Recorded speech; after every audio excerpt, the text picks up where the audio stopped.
Entonces, en el relato de la historia romana hay un elemento que es muy elocuente y que es muy revelador para pensar en la pervivencia como de las causas y los conflictos políticos. Yo hablo de eso allí y desemboco en el Panteón, que es quizás el templo de la antigüedad mejor conservado. Tiene mucho que ver con mi amor y mi devoción por Italia. Hay sobre todo una figura clave que aparece allí, que es la de Orfeo, que era pues este bardo y semidios de la mitología griega. Entonces, en ese reencuentro con las catacumbas romanas, yo quise hacer algo sobre ese tema. Pensé que iba a ser un ensayo de unas pocas páginas y resultó siendo este libro de 560. Y pues este libro también nace de un viaje italiano, el primer viaje que hice grande después del encierro y la pandemia, que fue a Roma, donde me reencontré, entre otras cosas, con dos de mis hijas que viven en Alemania, pero pusimos el punto de encuentro en Roma, que es una ciudad que yo adoro y a la que he ido muchísimas veces, en la que he pasado largas temporadas y que podría decir que conozco pues más o menos bien, pero en este reencuentro después de la pandemia fue también como si yo viera por primera vez con una intensidad inédita muchos de esos lugares, entre otros las catacumbas romanas, que eran pues los cementerios de los cristianos en los tiempos de la expansión del cristianismo por el imperio. Y pues en esas catacumbas hay un diálogo revelador entre el paganismo y el cristianismo que estaba surgiendo. Sí, este libro empieza con una declaración de amor a Roma y sobre todo esos espacios romanos en los que se funden y se mezclan el paganismo con el cristianismo. Ahora, el cristianismo llega a Roma como un culto oriental perseguido, pero a la vuelta de 3 siglos se vuelve la religión oficial del imperio y lo doblega. Es decir, que el cristianismo conquistó al poder más grande que hayan visto los siglos. Y este libro se inaugura con un escolio, con un epígrafe de don Nicolás que dice: más que cristiano, quizás soy un pagano que cree en Cristo, que resume un poco también la que es mi fe y que marca un poco el tono general de este ensayo, que tiene que ver con el cruce de caminos entre el judaísmo del Segundo Templo y el paganismo griego y romano, y cómo ese cruce, esa mezcla de esos dos torrentes, pues es lo que al final explica el surgimiento del cristianismo, pero también explica por qué una secta mesiánica, como había tantas otras en su tiempo, que es el cristianismo, termina volviéndose un fenómeno universal, tan universal que doblega al Imperio Romano y que conquista el mundo. Sí, muchas veces me di cuenta de cómo hay conflictos y tensiones de la historia que se van perpetuando, que se reciclan, y uno está hablando de la antigua Roma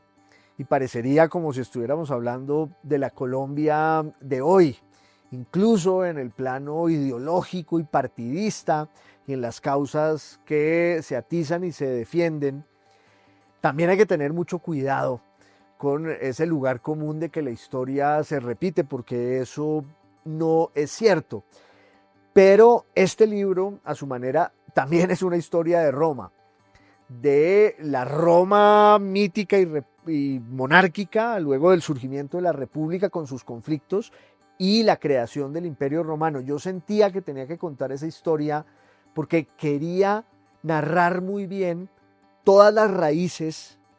que van a explicar el surgimiento del cristianismo. Entonces, es la explicación del mundo del Mediterráneo oriental con las conquistas de Alejandro y la helenización del Oriente, lo que llamamos el helenismo, y también pues cómo el poder romano termina sintetizando todo eso, y sin el Imperio Romano no existiría el cristianismo. El caso de la historia romana es ejemplar, arquetípico,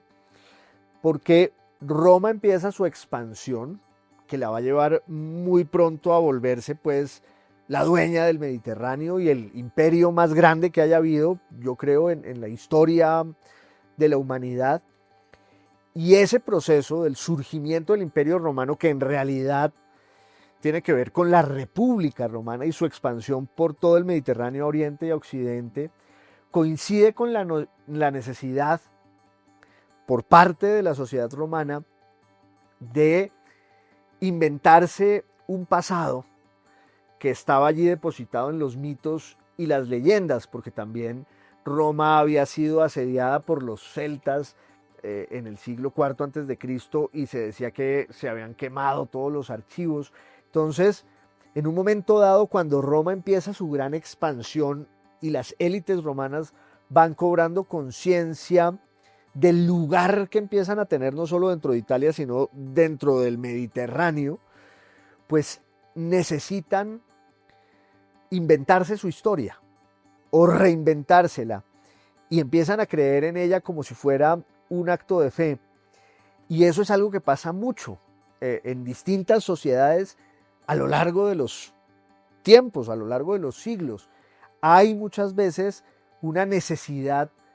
de reinventar el pasado por cuenta de las urgencias de cada presente. Y eso es algo que se ve, insisto, muy claramente en el momento en el que Roma va a llegar a la cima del poder político en el Mediterráneo, porque los romanos, en vez de avanzar hacia adelante, también van avanzando hacia atrás y van ensanchando su pasado y van encontrando en él una cantidad de insumos que justifican pues esa especie de destino histórico que van encontrando en el imperio. Sí, esa es una idea literaria y filosófica que a mí me gusta mucho y que guía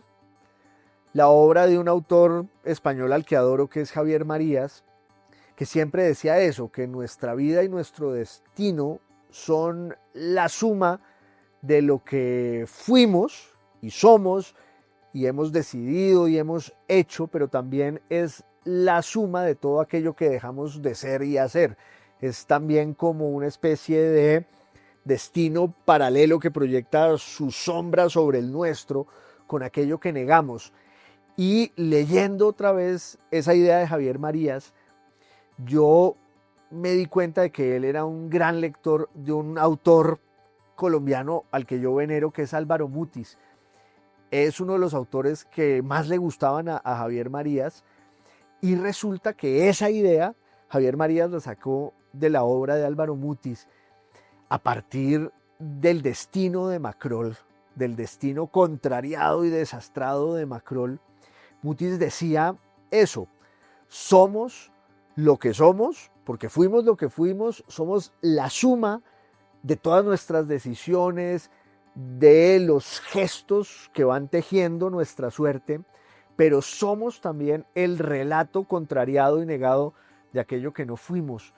la llamada que no respondimos, la puerta que no abrimos, la carta que dejamos pasar. Y cuando uno traslada eso a un relato histórico, pero en un ensayo que también es literario, pues se encuentra con figuras como la de Julio César, sobre la que conocemos un poco más, como la del propio Cristo, sobre el que conocemos menos, pero entonces ahí está el relato biográfico de estos personajes y también la suma de aquello que pudieron haber sido y no fueron. Pues bueno, bienvenido. Gracias. Gracias por estar nuevamente en una entrevista.